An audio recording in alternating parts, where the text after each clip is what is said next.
Kita ke Afrika sekarang. Sebelumnya kita ke teori demokrasi dulu. Di mana di dalam teori demokrasi salah satunya ada one man, one vote. Yang juga bisa diartikan satu orang ada satu suara tanpa pembobotan pada suara tersebut. Misalnya suara koruptor dengan suara ahli surga yang santun dan banyak membantu masyarakat, suaranya juga satu. Juga dalam voting right dalam organisasi multilateral seperti halnya PBB atau United Nations. Maka strateginya adalah pandai-pandai merayu negara kasta bawah dan kasta tengah agar dapat suara. Maksudnya begini, ada 1,4 miliar penduduk India, suaranya satu di PBB. Juga penduduk Tiongkok 1,4 miliar, suaranya satu di PBB. 14 negara selatan Pasifik, suaranya 14, walaupun penduduknya di total tidak lebih 100 juta populasi. Dan untuk itu, Tiongkok kuat di 7 negara, pengaruhnya di negara Pasifik Selatan tersebut. Demikian juga Tiongkok di Amerika Latin, ada 12 negara di sana. Tiongkok sudah mendapatkan 6 negara, itu demi voting right di United Nations. Di Afrika yang memiliki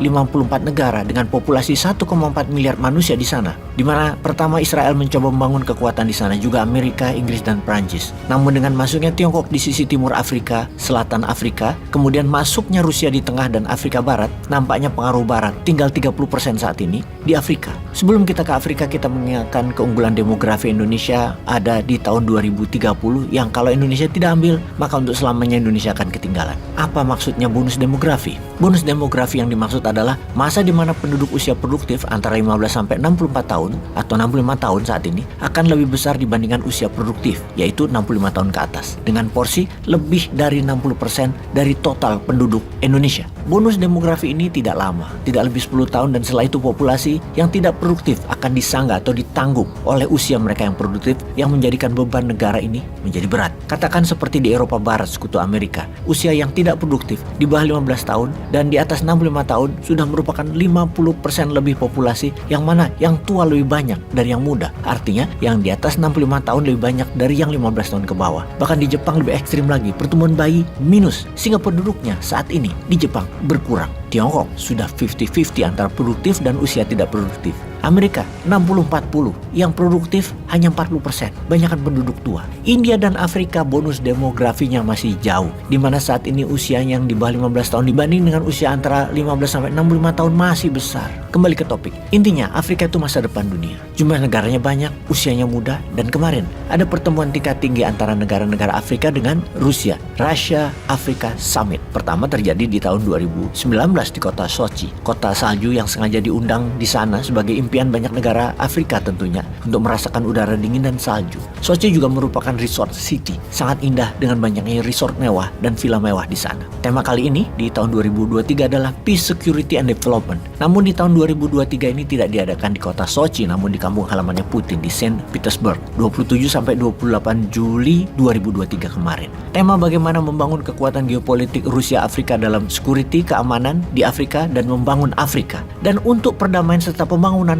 Putin memberikan free grain atau biji-bijian gratis ke negara Afrika. Gandum misalnya diberikan lebih dari 20.000 sampai 50.000 ton dalam kurun masa 3-4 bulan ke depan untuk setiap negara yang hadir. Yang hadir saat ini adalah Burkina Faso, Zimbabwe, Mali, Somalia, Republik Afrika Tengah, Eritrea, bahkan dengan free delivery. Tak perlu juga mereka bayar biaya pengiriman. Mengapa Rusia melakukan hal itu? Kita semua diinfokan bahwa ada perjanjian di tahun 2022 yang disebut Grand Deal Initiative, di mana Rusia tidak akan menyerang kapal dagang yang membawa biji-bijian Ukraina melalui Laut Hitam. Namun minggu lalu Rusia walk out, membatalkan perjanjian tersebut. Dunia panik karena 15% kebutuhan dunia tertahan, terutama negara Afrika, karena 50%-nya mereka bergantung pada biji-bijian Ukraina dan Rusia. Disinilah kunci permainan globalnya Putin. Afrika tetap dibantu, diberikan gratis. Kalau begini, jadi ingat pemimpin besar Indonesia, Pak Harto, yang memberikan pupuk dari Aceh ASEAN Fertilizer ke Thailand dan Vietnam, di mana di masa itu membuat Indonesia jadi dihormati dan disegani di kawasan.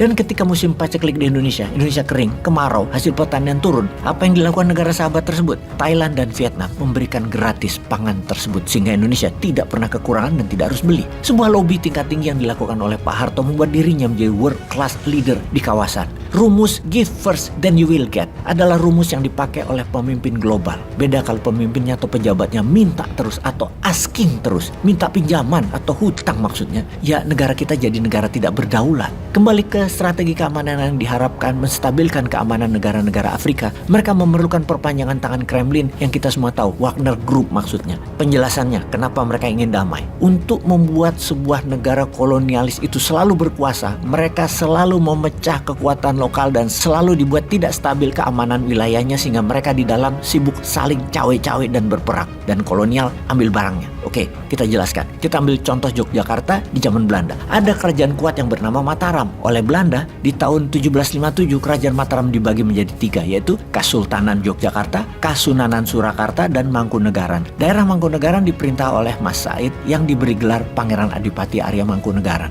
Pada tahun 1813 Kesultanan Jogja dibagi 2 lagi, 2 kerajaan, yaitu Kasultanan Yogyakarta dan Kerajaan Paku Alaman yang diperintah oleh Paku Alam yang semula adalah Adipati Kasultanan Yogyakarta. Di dalam jadi perang terus. Belanda dan agen kolonial panen kekayaan negara atau wilayah tersebut. Demikian yang dilakukan oleh Amerika, Prancis, Inggris di Afrika, digoyang terus, dan dengan Wagner satu-satu dilibas, diciptakan kestabilan. Walau sebagian kekayaan alam dikelola Wagner atau Rusia dalam hal ini, ada samanya, namun keamanan dan kestabilan jauh lebih penting untuk sebuah negara bertumbuh. Kalau dicawe-cawe, dipecah belah, tidak bersatu, yang untung hanya yang dekat dengan penguasa, terutama penguasa asing. Kalau kayak begini jadi kebayang kenapa Partai Kuning dicawe-cawe, antar partai diadu-adu.